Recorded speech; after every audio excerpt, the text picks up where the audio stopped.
தளபதி விஜய் அவர்கள் சமீபத்துல திருச்செந்தூர் முருகன் கோவிலுக்கு சென்றிருக்காரு. அங்கே எடுக்கப்பட்ட புகைப்படங்கள், வீடியோக்கள் தற்போது சோசியல் மீடியாக்கள்ல ட்ரெண்டிங் ஆகிட்டு இருக்கு. நள்ளிரவுல தளபதி விஜய் அவர்கள் அந்த கோவிலுக்கு சென்றிருந்தாலுமே ரசிகர்கள் அதனை எப்படியோ அறிந்து கொண்டு வழிநெடுக தளபதி விஜய் அவர்களுக்காக நல்ல வரவேற்புமே கொடுத்தாங்க. அது மட்டுமல்லாமல் அவருடன் பல ரசிகர்கள் புகைப்படங்களுமே எடுத்துக்கொண்டாங்க.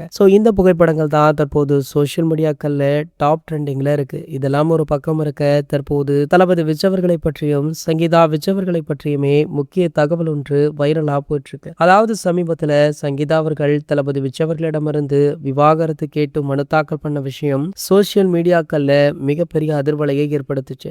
அது மட்டுமல்லாமல் அந்த விவாகரத்து மனுவுமே சோசியல் மீடியாக்கள்ல வெளியாச்சு. இது தளபதி விஜய் அவர்களுக்கு ஒரு பேரடியாக அமைஞ்சிருக்கு. அது மட்டுமல்லாமல் அந்த மனுவுல சங்கீதா அவர்கள் குறிப்பிட்ட பல விஷயங்கள் அதிர்ச்சியை கொடுத்தது. ஆகையால தளபதி விஜய் அவர்கள் சங்கீதா அவர்களை மன்னிக்கவே மாட்டார் அப்படின்னுமே சொல்லப்பட்டது. இந்த நிலையில சமீபத்துல சங்கீதா அவர்கள் தளபதி விஜய் அவர்களை தொடர்பு கொண்டு பேசியிருக்காங்களா. மேலும் பாத்தீங்கன்னா அவங்க பண்ண அந்த விஷயத்திற்கு மன்னிப்பு கோரியுள்ளதாக சொல்றாங்க. ஒருவேளை கூடிய விரைவில் இருவருமே இணைந்து விட்டார்கள் அப்படின்ற செய்தி வெளியானாலுமே ஆச்சரியப்படுறதுக்கு இல்ல அப்படின்னு ஒரு சில பத்திரிகையாளர்களுமே இந்த தகவலை தெரிவிச்சிட்டு இருக்காங்க. இது போன்ற செய்திகளை பத்தி நீங்க உடனே தெரிஞ்சுக்க நம்மளுடைய சேனலை மறக்காம சப்ஸ்கிரைப் பண்ணிக்கோங்க.